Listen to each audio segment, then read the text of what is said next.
Are you tired of being broke and depending on others for every little need? You have been praying for a breakthrough. But what if I told you the answer might just be around your neighborhood market?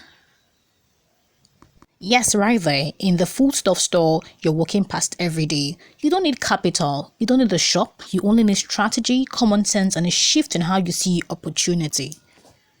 In this video, I will walk you through how you can start a profitable foodstuff business without touching your own money and how people are already using it to make over 100,000 naira or more monthly. The first step is not about logistics or pricing, it is about your mindset. Many people stay broke because they believe every business requires money upfront. But this model I'm about to teach you is powered by strategy, not savings. Look around you in your town, your local market, or your area. There are products that are cheaper and in abundance. These same products are expensive and scarce elsewhere. That gap is your opportunity. Now, instead of focusing on what you do not have, start asking, what do I have around me that others don't? That is where your money is. Now, identify what is abundant locally. Every location has its advantage. In Kano, I think onions. In Benue, you have plenty and plenty of yam and tomatoes. You need to study your local market and find what is plenty and cheap there.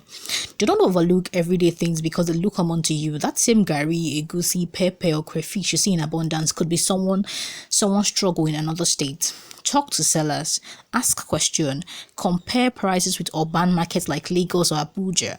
When you know what your location has that is in demand elsewhere, you have found your leverage.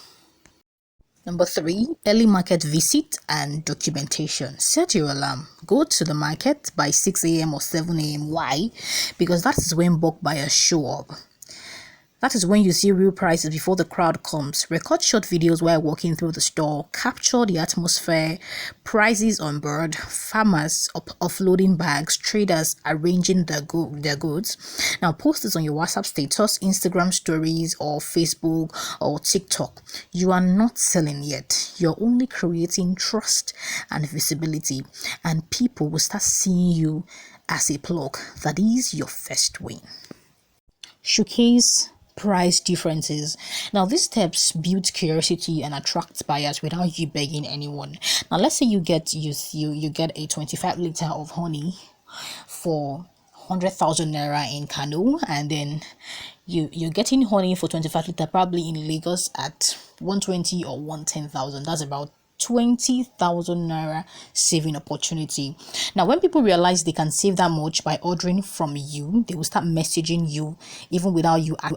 The key here is to educate and compare. Tell them this is what it costs here and this is what you're paying here. Do this consistently.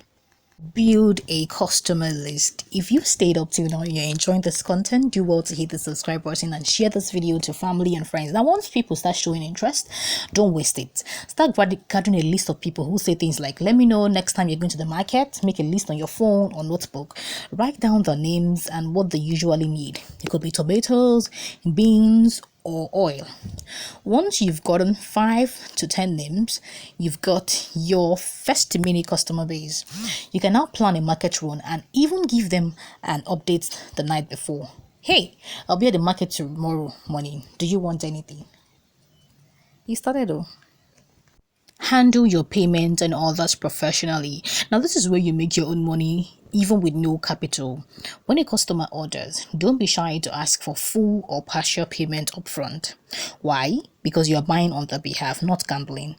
Add a small service fee for your stress. For instance, if somebody wants 5,000 worth of pepper, tell them it's 5,500 with market one and packaging. Keep it simple and honest. The moment you handle 1 or 2 orders well, trust will multiply. Send them pictures of what you bought. Update them every step of the way. Communication, they say, builds credibility. Go live from the market. This is a power move. Instead of waiting to post later, go live while at the market. Let people see you buying onions, packaging tomatoes, or negotiating prices. Ask them in the comment, who wants me to get something for them? Have your payment details ready and make it interactive. The truth is, most people want to support you when they see effort. They don't want to be scammed. So when they see you live, they are more likely to trust you and pay. Customer pickup. After shopping, study on how to get the food stuff to your buyers. If your customers are within town, use dispatch rider or bold delivery. If they are far away, package and send via trusted logistic company. Always confirm delivery and check if they were satisfied. If they prefer to pick up, make sure it is at a safe and accessible location. Do not leave delivery arrangement till last minute. It is part of your business model and can make or break future orders.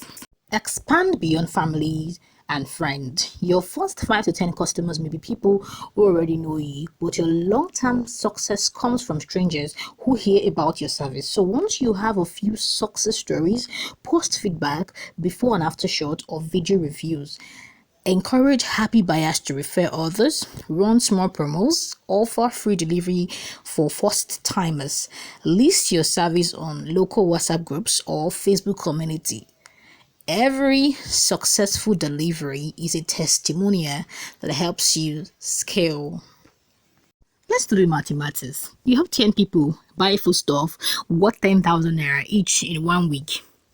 You add a commission of just 1,000 naira per person or 500 naira per person. That is 10,000 naira or 5,000 naira in 1 week. Do that 4 times in a month. That is 40,000 naira. Now imagine you grow to 25 clients.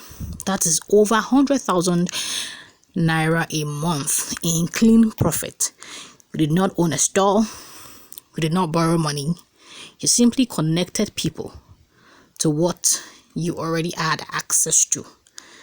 That is the power of this business. You don't need capital, you need courage. You don't need luck, you need strategy. If others can do this, you can blow this into a full-time business. So start small, be consistent, deliver well, and build from there. If this video helped you in any way, please give it a thumbs up, drop your comments below, and do not forget to subscribe for more practical business ideas.